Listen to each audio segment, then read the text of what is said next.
story now, and we talk about the plight of police officers whose lives are constantly in danger. And joining me for this discussion is Mpho Kwinika from the Independent Policing Union of South Africa. Mr. Kwinika, good evening to you, and thank you for your time.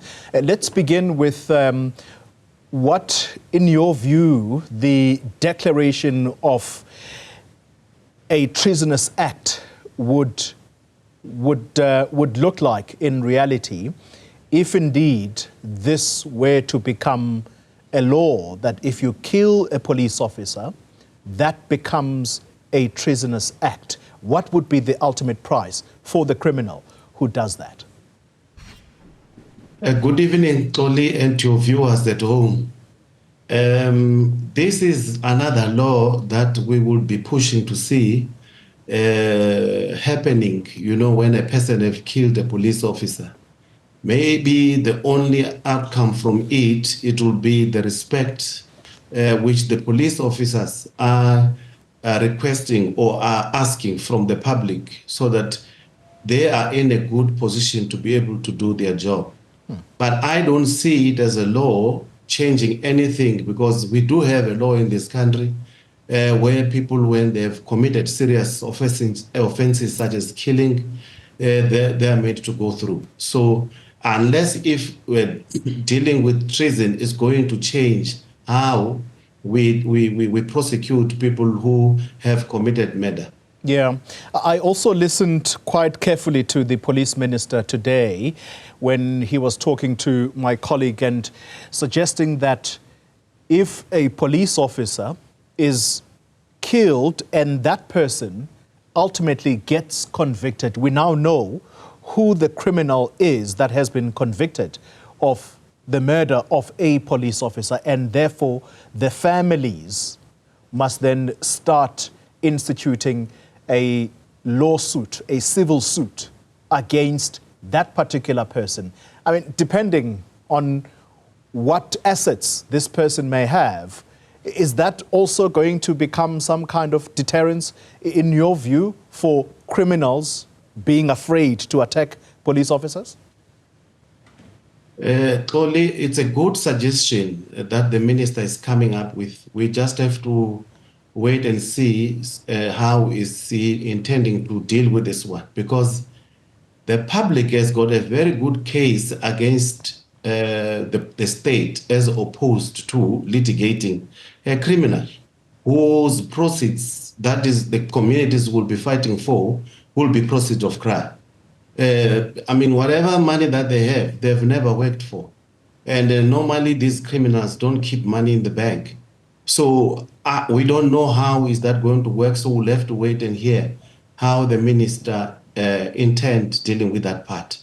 But I can tell you today, if South Africans want to make a case for someone who had failed to look after them in terms of the constitution of this land, that person will be the state itself. Yeah. Let's talk about you as the union among the few in the country that represents police officers and their interests, particularly in the line of duty. What for you would improve the safety of officers whilst they conduct their work? Well, this is a very painful exercise. I don't know why is it so difficult for the leadership of the SAPS to review the current policing model.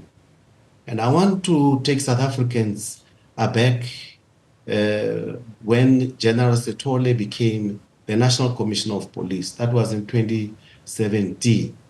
We said that the damage that is going to be caused by his leadership is not going to be felt by South Africans in that period when he will lead. It's going to be felt after he had left the environment. And we are feeling it today. All of us are feeling it. Things have changed terribly, terribly. But we can change the policing model and have all the resources that we are looking for. Because currently, one police officer is made to look after 483 communities in our country, as opposed to an international norm of one police officer is to 220.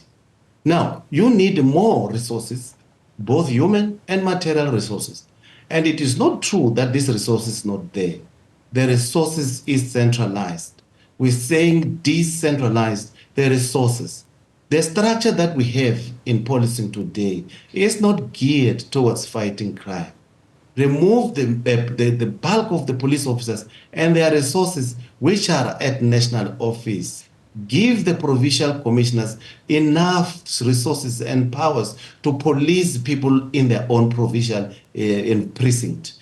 Decentralize resources to the district commissioners who are today ceremonial offices. If you bring all these resources from national to that level, they are closer to the people who are yearning for policing, services. They will be able to interact with our societies at that level of a district and a station. Yeah.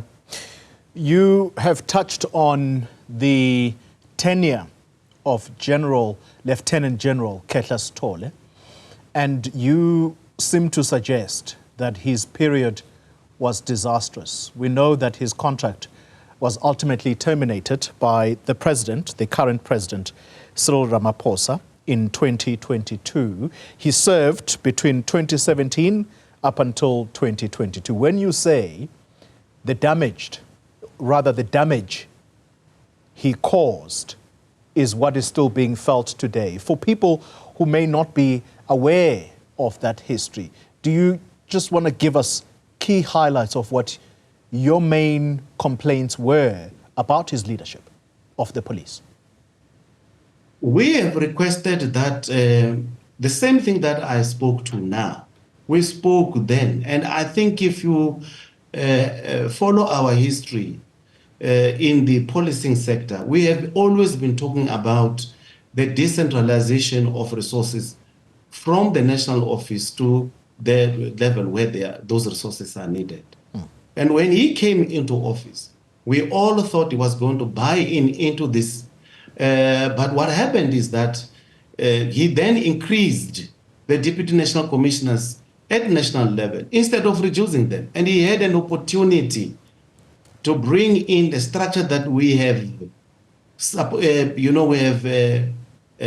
suggested. We can only suggest. We have suggested to him to say, you need only 2 deputy national commissioners of police, one responsible for operations and the other responsible for support. And then underneath him, then you can have other, I think 10, 5 for support and even for operations. That never worked. And many things terrible happened during his term of office. The members wanted support from him. They could not get any support, and especially when it comes to issues of using of firearms. We have seen police officers being dragged to court.